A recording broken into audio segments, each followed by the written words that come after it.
हरिओम प्रिय दर्शकों, यदि आपकी सिंह राशि या सिंह लग्न है तो इस वीडियो को बहुत ध्यान से देखिएगा, समझिएगा। इस वीडियो में हम समझने वाले हैं गुरु नक्षत्र परिवर्तन प्रभाव को। देवताओं के गुरु बृहस्पति का नक्षत्र परिवर्तन होने जा रहा है। यह अब राहु के नक्षत्र आराद्रा नक्षत्र में गोचर करेंगे।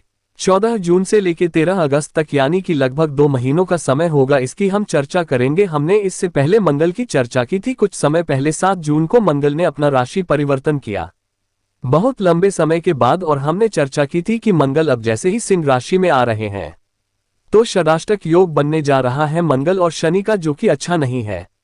और भी कई सारी इसमें ग्रह स्थितियां थी, हमने उसमें चर्चा की है। यदि आपने नहीं देखी है तो देखिएगा।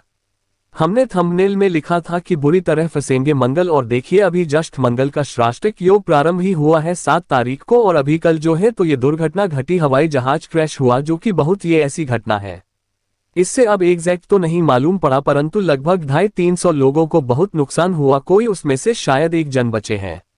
बाकी ये लोगों को जो है तो अपनी जीवन की अंतिम यात्रा देखनी पड़ी, और बहुत दुखद घटना है ये। परंतु देखिए, यही कहते हैं ना कि हमें ग्रह नक्षत्रों को समझने की आवश्यकता है। अभी मंगल जब पिछले बार, यानी कि मंगल पहले नीच के हुए, फिर वक्री हुए, और फिर यह नीच के हुए थे। वापस जब मार्गी होकर कर्क में आए थे तो हमने इसकी चर्चा की थी, और फिर आपने देखा था कि युद्ध की स्थिति बनी थी। और अब मंगल स्वराष्ट्रक योग में शनि के साथ जैसे ही आए, उसके बाद अब ये घटना घटी, जो कि बहुत दुखद थी। तो हमें ग्रह नक्षत्रों को समझने की आवश्यकता होती है। मंगल अग्नि के कारक हैं और शनि देव वायु प्रधान कहलाते हैं, जिसकी वजह से आपने देखा कि वायु दुर्घटना घटी अग्नि के साथ में। तो हमें ग्रह नक्षत्रों को समझने की आवश्यकता होती है, ना कि डरने की। हमें सावधान यदि हम रहे तो हम अपने जीवन में बहुत कुछ बदल सकते हैं। चलिए अब हम जानते हैं। राहु के नक्षत्र में जब देवगुरु बृहस्पति अब गोचर करेंगे, राहु के नक्षत्र में देवगुरु बृहस्पति गोचर तो करेंगे ही, परंतु राहु भी वर्तमान में पूर्वा भाद्रपद यानी कि देवगुरु बृहस्पति के नक्षत्र में गोचर कर रहे हैं। और यह जो नक्षत्र है, इसका जो आकार माना गया है, चिन्ह जो माना गया है, वो है आंसू, वो है मनुष्य का चेहरा, वो है हीरा, वो है हीरा का मतलब तोड़फोड़, हीरा का मतलब संघर्ष, हीरा का मतलब इस आराधना नक्षत्र से जो प्रभावित लोग हैं उनके जीवन में बहुत संघर्ष होता है। बहुत संघर्ष करने के बाद ही उनको अपने जीवन में सफलताएं देखने को मिलती हैं, जो कि खाली नक्षत्र के आधार पे ही सब कुछ नहीं कहा जा सकता, परंतु हाँ, वहां उसका प्रभाव कहीं ना कहीं दिखता है। और ऐसी स्थिति में जब व्यक्ति बहुत संघर्ष करता है तो अंत में उसको सफलताएं भी जब मिलती है तो बहुत अच्छी सफलताएं मिलती है। इस नक्षत्र से प्रभावित लोग गुस्सैल प्रवृत्ति के होते हैं, बहुत जल्दी गुस्सा आ जाता है। ये लोग अड़ियल स्वभाव के होते हैं, जिद्दी स्वभाव के होते हैं। किसी भी बात को लेके अपनी बात मनवाने की इच्छा इनकी होती है। हमेशा दुनिया क्या कहती है, दुनिया के क्या नियम है, क्या कानून है, उससे कोई फर्क नहीं, इनको अपने हिसाब से ही सब काम करने की इच्छा होती है। ये लोग बुद्धिमान तो बहुत होते हैं, परंतु कई बार ये बुद्धि का प्रभाव अपना इससे उल्टा यूज करते हैं, यानी कि बुद्धि का उल्टा यूज हो जाता है, और ऐसे लोग सर्जन बनते हैं। कई बार ऐसे लोग लाइफ से संबंधित कामों को करने वाले, ऐसे लोग लॉटरी इत्यादि से संबंधित काम करने वाले, ऐसे लोग जादूगर भी होते हैं। ऐसे लोग वो काम जिसमें बहुत जोखिम हो, ऐसे कार्यों को, ऐसे बहुत सारे कार्य हैं जो कि ये करते हैं और इनको इसमें सफलताएं भी मिलती है।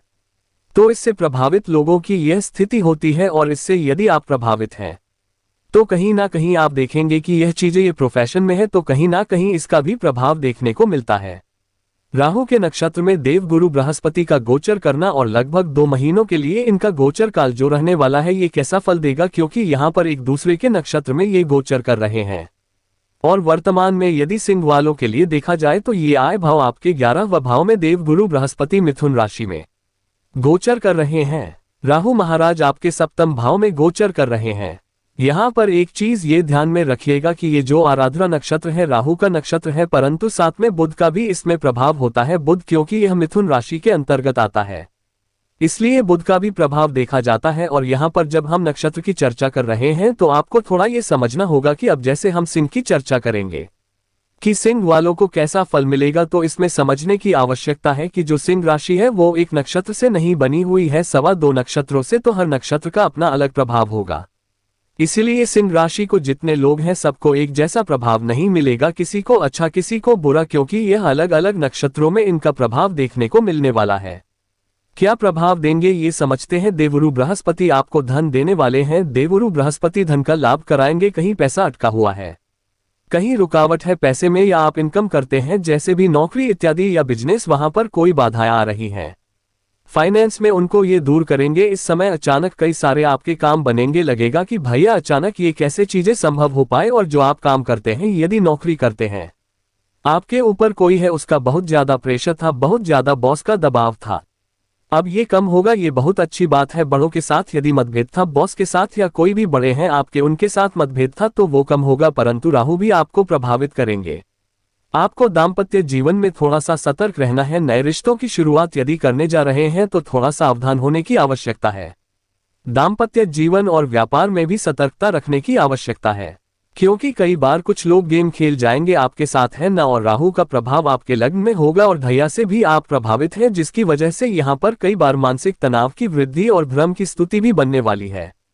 तो कोई भी काम कर रहे हो, चाहे वह फाइनेंशियली हो, चाहे वह मैरिज लाइफ को ले हो, व्यापार को ले हो, या किसी निर्णय को लेके हो, तो इस समय आपको निर्णय लेते समय या कोई भी काम करते समय बहुत सूझबूझ के साथ, धैर्य के साथ काम करना है।